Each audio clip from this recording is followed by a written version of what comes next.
आज की कहानी का नाम है दर्द भरी दास्तां, हिंदी प्रेरक कहानियाँ। नमस्कार मित्रों, आपका हमारे चैनल XYZ कथा में स्वागत है।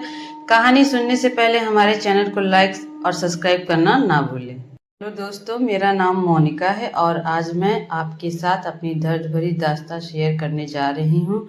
दोस्तों, प्यार अंधा होता है ये तो मैंने सुना था, मगर इस तरह का भी होता है ये मैंने आज जाना।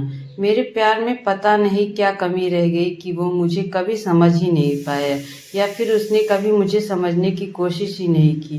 मैं ही पागल थी जो उसे अपना बनाने के लिए तरह तरह के तरीके निकाल रही थी। उसने तो कभी मुझे अपना बनाने की कोशिश ही नहीं की थी, या फिर ये प्यार था ही नहीं। दोस्तों, ये बात है उन दिनों की जब मैं अपनी सहेलियों के साथ स्कूल की ट्रिप पर शिमला गई थी। उस ट्रिप पर और भी स्कूल के बच्चे आए हुए थे। उसमें से एक था मेरा रोहित। रोहित गोरा चिट्टा लंबा और जवान लड़का था। सारी लड़कियां उस पर मरती थी, मगर मुझको उसमें कोई इंटरेस्ट नहीं था। ट्रिप के दौरान मेरी सहेलियों ने मुझे कहा कि तुझे रोहित बुला रहा है, वो तेरे बारे में पूछ रहा है। अपनी सहेली के कहने पर मैं उससे मिलने गई। जब मैंने उससे बात की तो मैं पूरी तरह उस पर फिदा हो गई। मैंने कभी नहीं सोचा कि बाकी लड़कियों की तरह मैं इस कदर दीवानी बन जाऊंगी कि उस ट्रिप से वापस आने का मन ना करे, और वो भी एक लड़के के लिए। उस दिन मैंने प्यार का सही मायने जाना।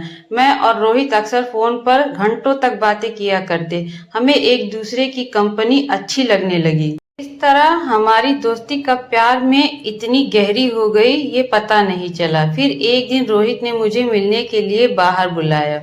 वो मुझे अपने दोस्तों के साथ मिलाना चाहता था। हम बाहर घूमने गए। रोहित का एक बेस्ट फ्रेंड था, उसका नाम था अक्षय। एक दिन अक्षय ने मुझे फोन किया। उसने बताया कि रोहित अच्छा लड़का नहीं है।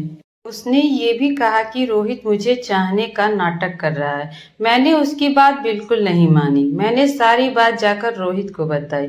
उसने मुझे किसी तरह समझाया और मैंने उसकी बात मान ली। मगर कुछ दिनों के बाद अक्षय की बात सच साबित हुई और रोहित कहीं गायब हो गया। वो इस तरह गायब हुआ जैसे दूध में से मलाई निकाल दी जाए।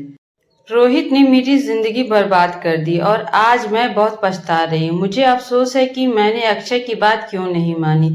अब मुझे पता चल रहा है कि रोहित ने अक्षय को भी बहुत मारा, उसकी जिंदगी को भी तबाह करके रख दिया। आज अक्षय के माता पिता बहुत दुखी हैं क्योंकि रोहित ने खुद के साथ साथ अक्षय को भी तबाह कर दिया।